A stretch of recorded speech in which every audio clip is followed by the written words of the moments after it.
Today we began in Brazil, where in the last few minutes a majority of the judges of the Supreme Court have voted to reduce the prison sentence against the former president Luiz Inacio Lula da Silva. So far, 3 of the 4 judges have voted to reduce the sentence to 8 years and 10 months. Lula was sentenced to 12 years and 1 month in January of last year in connection with the so-called triplex corruption case.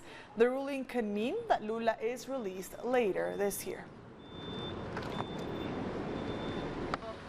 And now we go live to our correspondent in Sao Paulo, Brian Muir, for more on this ruling. Hello, Brian. Thank you so much for joining us. What's the latest from the Supreme Court?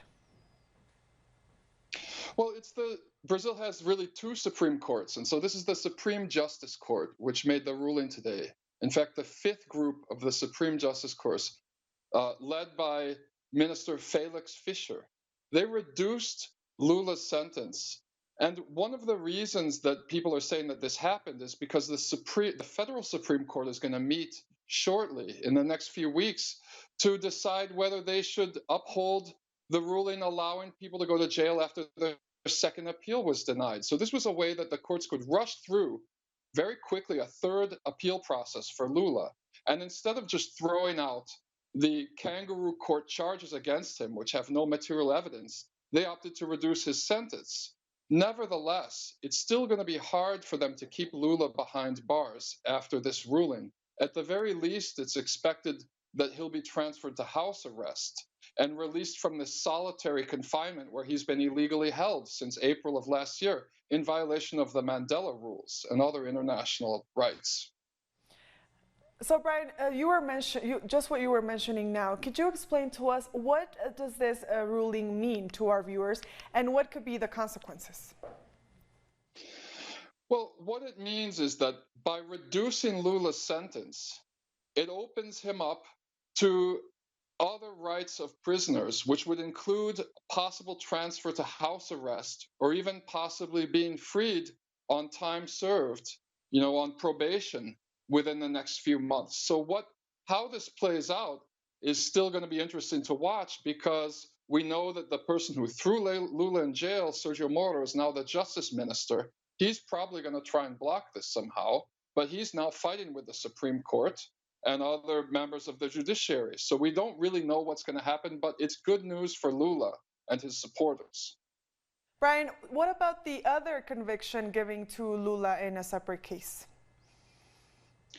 This conviction was even more flimsy than the triplex apartment case, which, after all, they were unable to prove that Lula ever owned or even set foot in that apartment, or that reforms were made on it. So it was an arbitrary decision.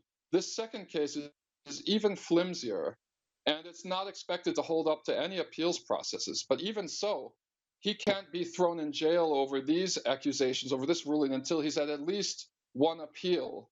And that's not even scheduled yet. So it doesn't mean, these other charges don't mean that there's any additional prison sentence for Lula in the near future, at least. And the odds are that it will be thrown out. Brian, we thank you so much for your time for us. Thank you. We have been speaking with Brian Muir from Sao Paulo. And let's stay in Brazil, where analysts are becoming increasingly concerned about the state's policies. They say rights and freedoms are being cut to benefit the rich and not those in need. More in this report. 6 months after the Brazilian elections, in which the front-runner Luiz Inacio Lula da Silva was banned from running, the institutional crisis is deepening in Brazil. Some observers say that the country is moving backwards to a past of repression and censorship. We can say that this government is unconstitutional because it is violating the constitution in several areas. The government goes against all the rights we've gained. It's led by a politician who spent 28 years in the House of Representatives doing nothing and who has no experience of administration. Experts also warn this is a government in a permanent crisis, which promotes neoliberal policies. Among them privatization and denationalization of key sectors in economy, as well as a submission to the United States in foreign policy. The measures of the Justice Minister, Sergio Moro, are evidence of the violent profile of this government. He was the main promoter of the jail sentence for Lula in order to prevent him from being elected president again. His measures promote police violence, fear and repression. He says the police can use violence to defend themselves and not be held to account. The harmonious relationship between the different powers laid down in the constitution has given way under the current government to institutional anarchy and authoritarianism. Bolsonaro represents the worst of a certain Brazil class. He promotes hatred, and this is not random. When he attacks the left, Afro-Brazilians and gay people, when he praises torture and the dictatorship, he does that to get support from his social base. In addition to this, Bolsonaro has recently called on the security forces in Brasilia to repress demonstrations by indigenous people. Argentinians have taken to the streets of Buenos Aires in a national day of protest against the government's economic policies. At the historic Plaza de Mayo, farmers are giving away about 20,000 kilos of fruit to demand fair prices for their produce. The event is organized by the Union of Rio Negro and Neuquén workers. They demand that the government pays a $1.50 per kilo subsidy for their harvest to help them overcome the crisis. Our correspondent Edgardo Esteban brings us the latest details from Buenos Aires. We are the historic Plaza de Mayo, where fruit producers, mainly from the Rio Negro province, are giving away around 20,000 kilos of fruits to desperate citizens for free. The amount of people who showed up clearly shows how deep the economic crisis is in Argentina. But the crisis also affects these producers, since there is a lack of policies to ensure that they are treated fairly, especially when it comes to fair pricing, cost of production, and a regulation of retailers who usually earn much more than producers. That's why they prefer to give away the fruits for free over selling them for little profit, as they would eventually come out with losses.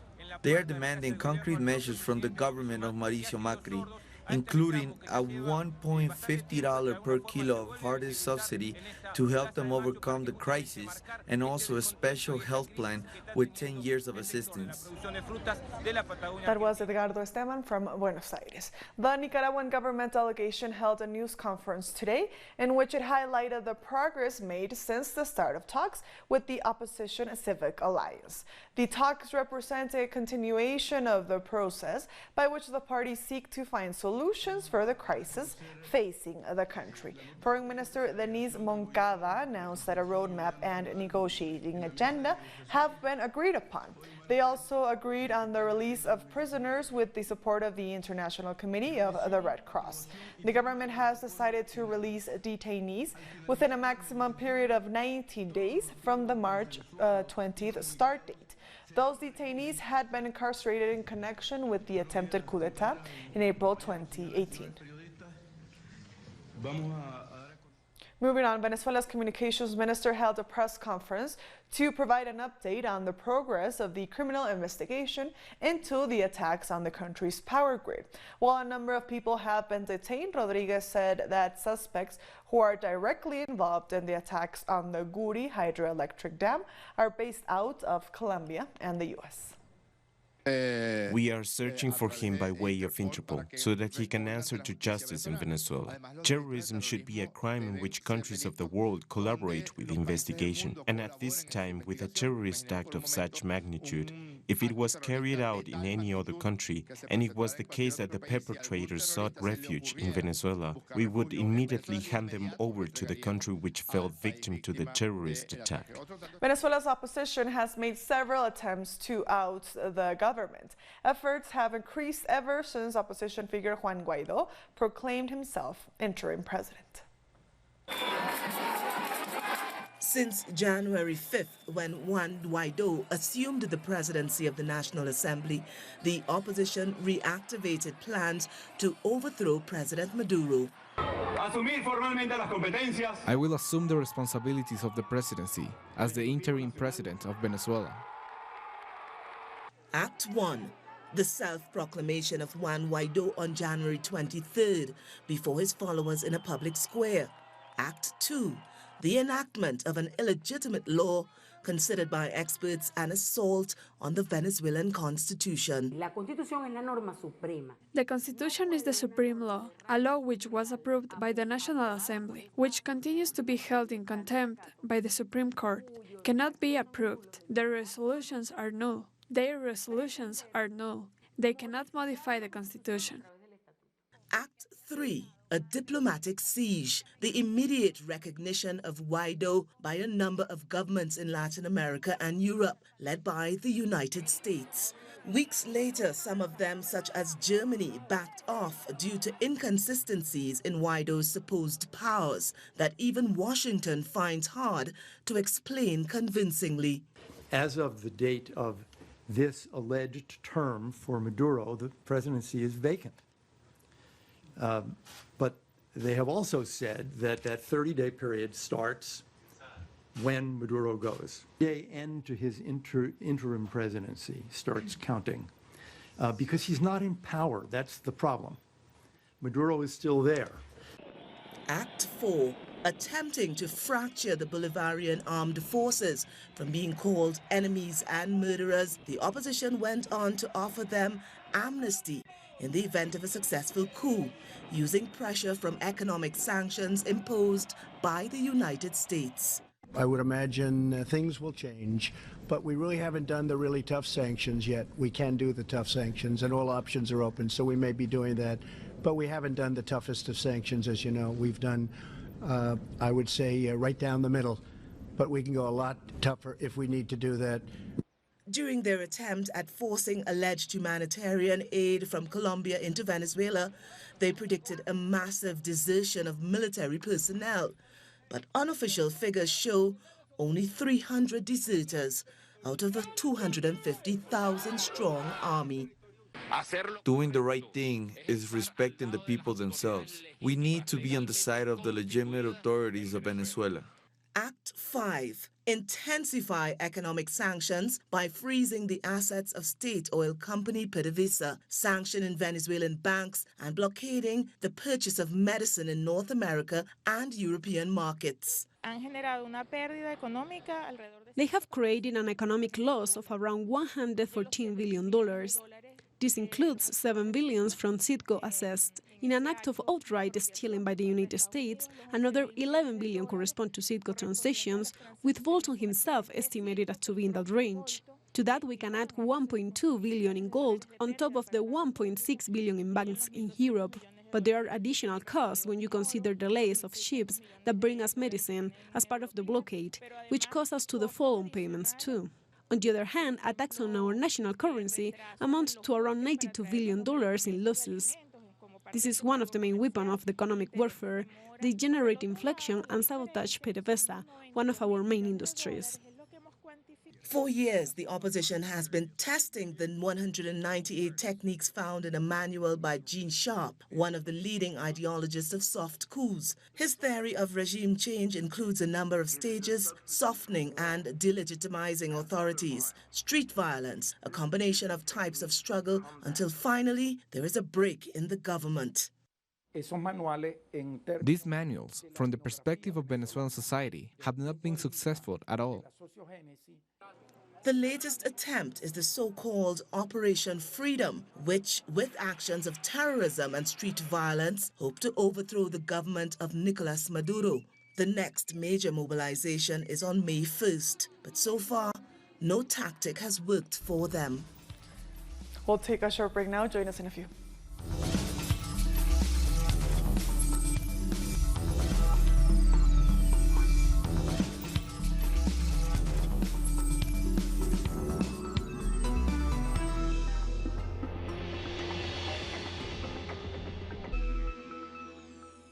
Welcome back. The International Monetary Fund projects that Jamaica's public debt will fall to 98.7% of GDP this financial year.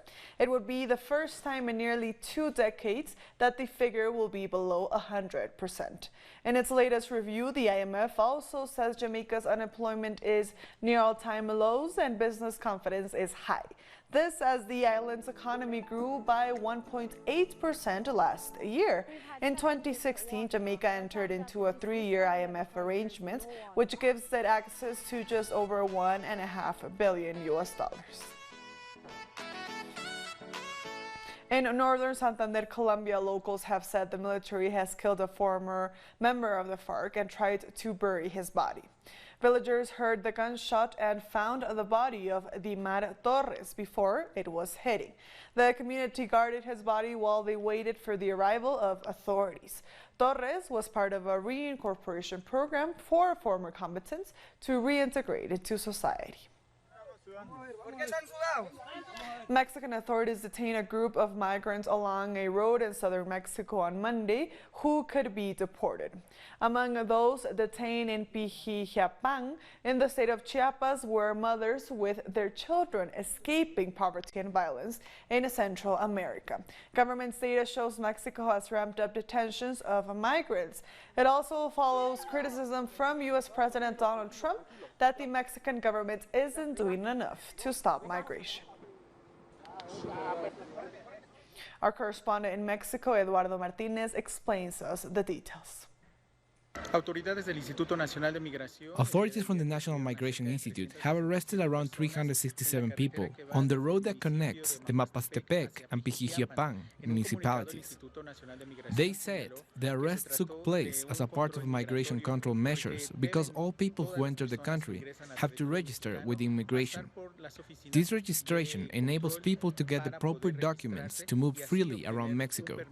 There are around 6,000 people waiting for the situation to be regulated in the state of Chiapas. Many of them hope to reach the northern border with the United States. We are now in a shelter where the majority of migrants come from Central American countries. They are waiting here while the documents they need for regulating their migration status are processed. We thank Eduardo Martinez for that report. And staying in Mexico, investigators are linking the fatal shooting of 13 people at an event hall in Mexico to a turf war between drug cartels. The state prosecutor's office has released the first official report on the April 19 massacre, which took place in Minatitlan City. 7 men, 5 women, and 1-year-old child died in the Good Friday shooting, where gunmen opened fire at a family event. Our initial investigation shows that illegal substances were allegedly sold in one of the buildings owned by one of the victims. According to witnesses, they first sold drugs provided by the Zetas, but then they started working with the Jalisco cartel. This offers little comfort to the victims' families who are demanding justice.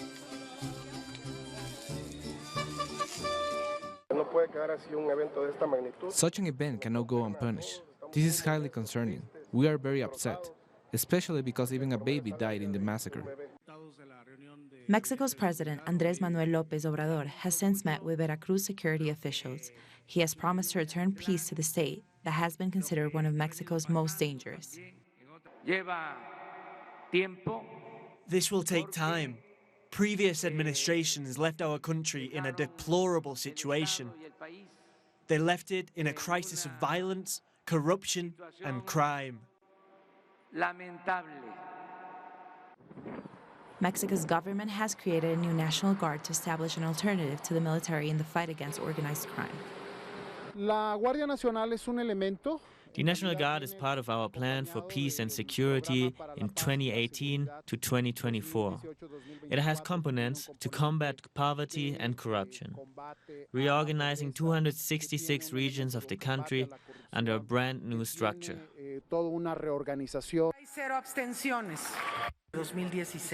Over the next few days, the Senate will resume talks about the implementation of a national security strategy, which will consist of 50,000 members. Egypt has voted to give President Abdel Fattah el-Sisi sweeping powers to stay in office until 2030 and to select a third of all Senate members. The National Electoral Authority has announced 88.8% of votes are in favor of a number of major changes to the 2014 Constitution. 14 amendments to the Constitution and 2 new articles were up for vote in a 3-day referendum. At least 32 people have been killed by mudslides and flooding due to torrential rain in South Africa. Officials say the death toll is expected to rise in the Durban and KwaZulu-Natal provinces. Rescue teams are looking for survivors under the rubble of collapsed buildings, while several others have been taken to hospitals. Local roads have been destroyed, sewers blocked, and light posts brought down. After the torrential rains, swift. Our correspondent in Pretoria, Matuba Malachi, has more. Heavy rains have been pouring around South Africa, and the worst affected places are the Eastern Cape and the KwaZulu-Natal provinces. Durban in KwaZulu-Natal being the hardest hit, with about 32 people reported to have died in the floods and the mudslides that came with the heavy rains that have been pouring since Monday afternoon. And now the South African National Defence Force has been deployed to the hardest hit areas, which includes KwaZulu-Natal and the Eastern Cape in Port St. John's, where people are now being evacuated because these rains are expected to continue, and that means more damage will be caused to people's homes. And now people are being evacuated in the hardest hit areas. Even here in the economic hub, Johannesburg, roads, the rains have wreaked havoc on the roads, with many accidents being counted and people being injured, and fortunately no fatalities. But the low-lying areas are the ones prone to accidents and houses that will fall apart, and that's where rescue workers and the National Defence Force have been deployed to evacuate people and be on alert for any eventuality. But now, and the emergency services are telling us that the death toll is expected to rise because there are still people who have not been accounted for, especially in Durban, in KwaZulu-Natal province, where there's already 32 people that have been killed. But we keep tabs on the story as it unfolds. It's back to you, studio. We thank Matuba for that report. Sudanese railway workers have joined in the protests to press the country's military leaders to hand over power to a civilian government. The workers traveled to the capital Khartoum by train from Atbara, the northern transport hub where the uprising against former President Omar al-Bashir began in December. They were received by thousands of cheering protesters who have been camped outside the military headquarters since April 6th. A Sudanese woman who has become a symbol of protest in the country says the revolution is far from over. Ala Salah is seeking to remove the entire government of Omar al-Bashir, which she calls a regime of tyranny and corruption. Salah rose to prominence after a video of her addressing protesters from atop of a car roof went viral. At the same time, she was wearing an iconic white dress that Sudanese women wore throughout the 20th century. Protests in Sudan have traditionally had a female backbone. Salah is now vowing to continue a revolution until the demands of the people are met. We'll be back very soon. Stay with us.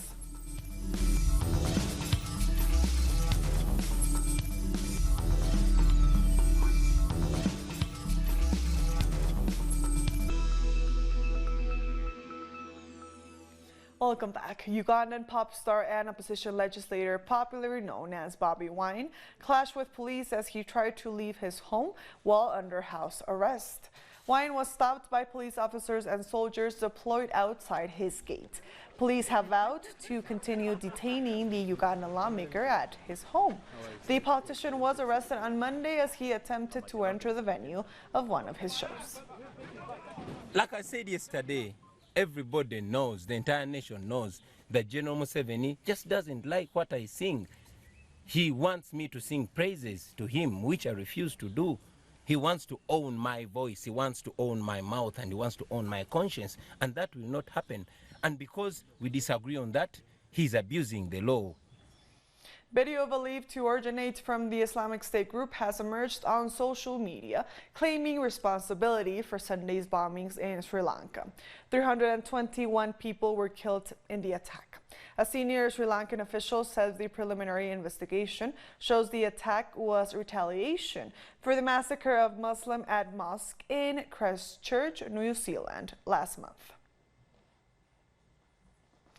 With election campaigns in full swing, political parties in Spain are seeking to garner votes any way they can.